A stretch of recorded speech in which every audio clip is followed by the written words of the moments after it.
ગુરુ પૂર્ણિમા નિબંધ. ભારત દેશમાં ગુરુ શિષ્ય પરંપરા વિશ્વમાં સર્વોપરી માનવામાં આવે છે. ભારતીય સંસ્કૃતિમાં ગુરુને ભગવાન જેટલું જ સ્થાન આપવામાં આવ્યું છે. પ્રાચીન સમયથી જ ગુરુનું મહત્વ ઘણું ઊંચું રહ્યું છે. આપણા જીવનમાં માતા પિતા પછી જો કોઈ આપણને સાચી દિશા બતાવે છે, જીવન જીવવાની સાચી રીત શીખવે છે, તો તે ગુરુ છે.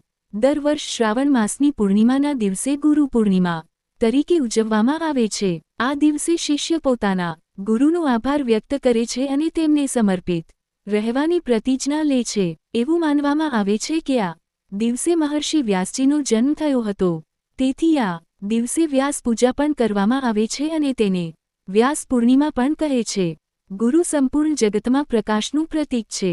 ગુરુ આપણને અંધકારમાંથી પ્રકાશ તરફ લઈ જાય છે.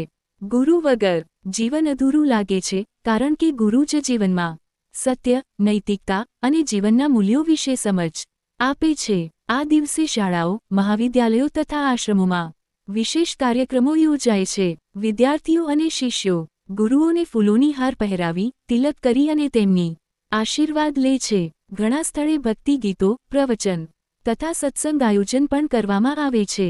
આ રીતે ગુરુ પૂર્ણિમાનો ઉત્સવ ગુરુના મહત્વને ઉજાગર કરે છે અને આપણને યાદ અપાવે છે કે ગુરુના માર્ગદર્શન વગર જીવનની સફળતા મુશ્કેલ છે.